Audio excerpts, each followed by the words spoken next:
नमस्कार दोस्तों। अभी हाल ही में सुप्रीम कोर्ट के द्वारा जो आतंकवाद अधिनियम है यानी जो टेररिस्ट एक्ट है उसको एक बार फिर से रीडिफाइन कर दिया है। उसका जो क्षेत्राधिकार है एक बार फिर से बढ़ा दिया है। आज सुप्रीम कोर्ट के द्वारा चक्का जाम और कोई साजिश को भी आतंकवाद अधिनियम के अंदर डाल दिया है, यानी अब वो यूएपीए की टेरिटरी के अंदर आएगा। अगर आप चक्का जाम या कोई कॉन्स्पिरेसी करते हैं तो वो यूएपीए के अंदर आएगा और सरकार उसके तहत आपके खिलाफ कार्रवाई कर सकती है। और रिसेंटली सुप्रीम कोर्ट के द्वारा जो उमर खालिद एंड जो शर्जील इमाम है, जो स्टूडेंट लीडर्स थे दिल्ली के अंदर, तो इनकी जो बेल है उसे डिनाई कर दिया है। एंड इसके अलावा इसी की जो सुनवाई करते हुए टेररिस्ट एक्ट की जो उसके जो क्षेत्राधिकार है उसे एक्सपेंड कर दिया है। चलिए इस केस के बारे में थोड़ा विस्तार से समझते हैं और ये भी समझेंगे कि सुप्रीम कोर्ट के द्वारा इसमें क्या एक्सपेंड किया है। तो रिसेंटली ये जो केस है वो एक बड़ी कॉन्स्पिरेसी से रिलेटेड है जो 2020 में दिल्ली के अंदर दंगाइयों के द्वारा सीसीए प्रोटेस्ट के दौरान की गई थी। उसके दौरान उनके द्वारा चक्का जाम किया गया था एंड इसके अलावा ब्लॉकेट्स किए गए थे, यानी रोड को पूरी तरीके से ब्लॉक करके रख दिया था। एंड इसके अलावा उसमें काफ़ी ज़्यादा वायलेंस क्रिएट किया गया था और इसको सुप्रीम कोर्ट के द्वारा एक प्लान्ड एफर्ट बताया है। यानी इसका ये पूरा पूरा ये जो दंगा किया गया था, चक्का जाम किया गया था, वो इनके द्वारा पूरी तरीके से एक प्लान किया गया था कि हम इस प्रकार से ये सब करेंगे। एंड उसमें उमर खालिद और शर्जील इमाम एंड इसके अलावा अदर जो भी इसमें शामिल थे उन सभी के खिलाफ यूएपीए आर्म्स एक्ट एंड इसके अलावा आईपीसी की सेक्शंस के तहत उनके खिलाफ जो है इसमें धाराएं लगाई गई थी और चार्जशीट फाइल की गई थी। एंड इसके अलावा इसमें सुप्रीम कोर्ट के द्वारा बाकी जो 5 को एक्यूज थे, सहयोगी थे, उन्हें तो बेल सुप्रीम कोर्ट के द्वारा जारी कर दी, लेकिन यहाँ पर जो उमर खालिद है और इसके अलावा सरजीत इमाम है इनकी बेल को यहाँ पर सुप्रीम कोर्ट के द्वारा डिनाई कर दिया, क्योंकि इनका जो है एक मेन रोल था इस पूरे के पूरे जो दंगा हुआ था एंड ये जो पूरा पूरा वायलेंस था, इस वायलेंस के अंदर इन दोनों का एकदम मेजर रोल था। इसी वजह से सुप्रीम कोर्ट के द्वारा इन दोनों की बेल को यहाँ पर खारिज कर दिया। एंड यहाँ पर जो लीगल डेफिनेशन है टेररिस्ट एक्ट की उसमें बताया गया है कि सेक्शन 15 है यूएपीए का, वो डिफाइन किया जाता है, यानी बताया जाता है कि इसके अंदर यूनिटी, इंटीग्रिटी एंड इसके अलावा security, economic security, sovereignty and इसके अलावा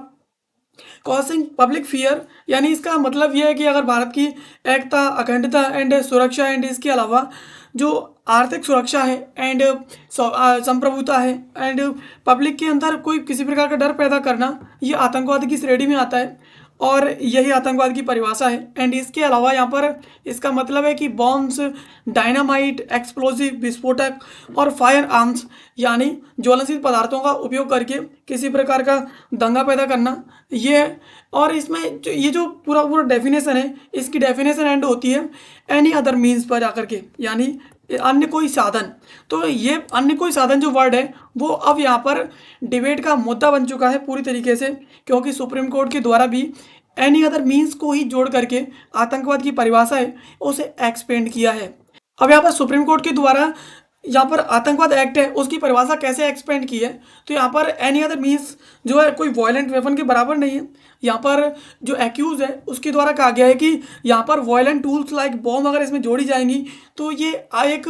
पीसफुल जो प्रोटेस्ट है वो भी एक आतंक बन जाएगा। और सुप्रीम कोर्ट का व्यू ये है कि सुप्रीम कोर्ट के द्वारा कहा गया है कि पार्लियामेंट के द्वारा एनी अदर जो मीन्स इसमें जोड़ा गया है तो इसका कुछ तो नेचर होगा। एंड इसके अलावा इसे ऐसे तो नहीं है कि ऐसे ही पार्लियामेंट के द्वारा इसमें जोड़ दिया गया है, इसका डिज़ाइनिंग एंड इंटेंट एंड इसके अलावा एफर्ट और इसकी मेथड पर पूरी तरीके से यहाँ पर फोकस किया गया है। एंड इसके अलावा टेरर बियॉन्ड ब्लूडशीड, ऐसा तो नहीं है कि जो ब्लूडशीड है वही टेरर हो। And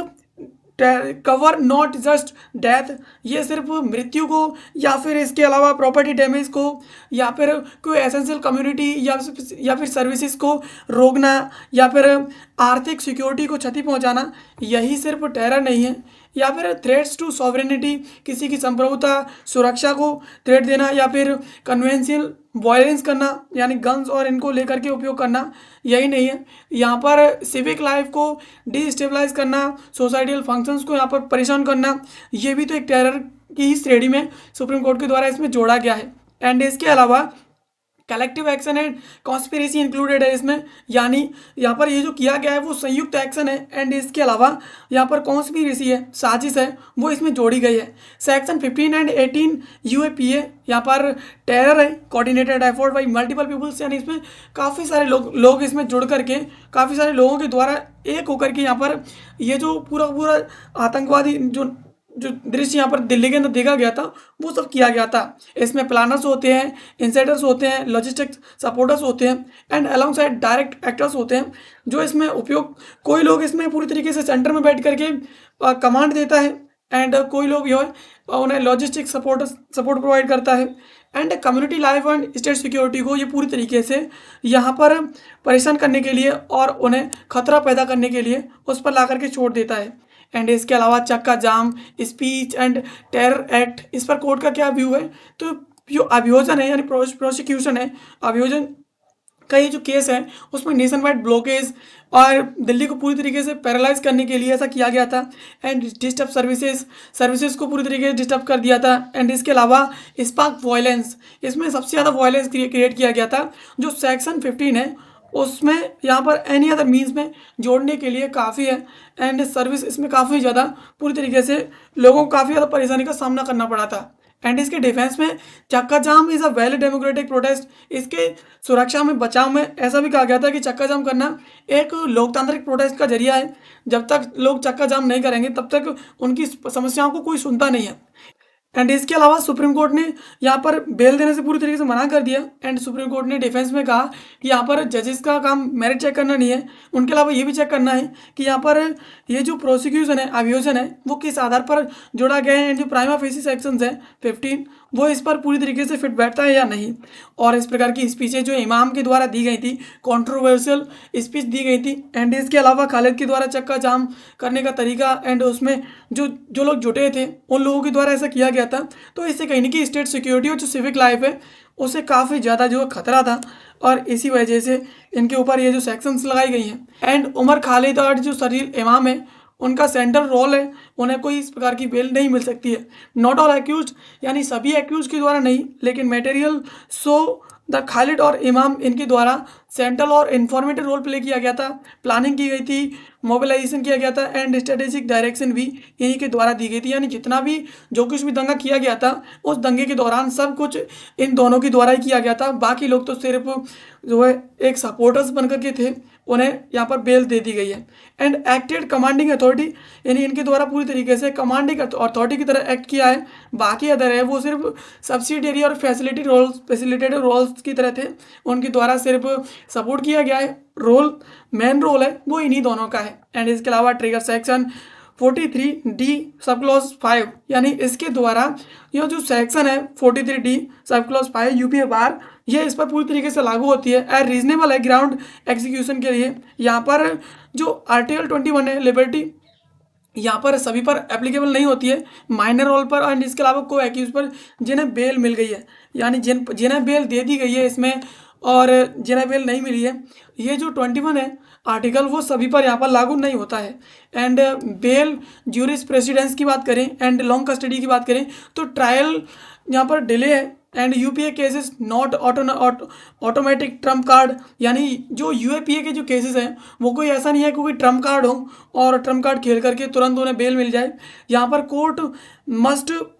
test long pre trial detention under 21, article 21 के अंतर्गत कोर्ट जो है एक लंबे जो है अंतराल के लिए इसका ट्रायल ले सकता है। एंड इसके अलावा इससे कहने की मास्टरमाइंड्स यहाँ पर कंटिन्यू उन्हें डिटेंस करके रखा जाएगा, तो इससे कहीं ना कहीं जो और इस प्रकार की जो सिक्योरिटी के खतरे हैं वो यहाँ पर नहीं होंगे एंड बड़े एक लंबे टाइम तक इन्हें जो बंद करके रखा जाएगा, तो इससे कहीं ना कहीं सिक्योरिटी को खतरा इतना ज़्यादा नहीं रहेगा। एंड इसके अलावा trial court directed to expedite witness exam, यानी ट्रायल कोर्ट को जो विटनेस एग्ज़ाम है, गवाह हैं, उन्हें काफ़ी ज़्यादा तेज़ तरीके से करने के लिए बोल दिया है, लेकिन कोर्ट के द्वारा इनके लिए कोई कंपेलेशन डेडलाइन फिक्स नहीं की है कि इतने टाइम के अंदर आपको ये सब करके देना है। तो सुप्रीम कोर्ट के द्वारा अब यहाँ पर आतंकवाद की परिभाषा है वो एक बार फिर से एक्सपेंड कर दी है कि अगर कोई चक्का जाम करने की कोशिश करता है या फिर पब्लिक के अंदर फियर जो है क्रिएट करता है या पब्लिक को डरा धमकाने की कोशिश करता है या फिर वायलेंट अगर कोई भाषणबाजी करता है तो ये भी आतंकवाद की परिभाषा में आ सकता है। तो इस प्रकार से सुप्रीम कोर्ट के द्वारा आतंकवाद की परिभाषा है उसे एक्सपेंड कर दिया है। तो दोस्तों ये थी खबर जिसको आज की इस वीडियो हमने समझा। एंड ऐसे वीडियोस के लिए आप हमें सब्सक्राइब कर लीजिए। मिलते हैं किसी अगले वीडियो में किसी नए और महत्वपूर्ण टॉपिक के साथ। तब तक के लिए आप सभी का बहुत बहुत धन्यवाद।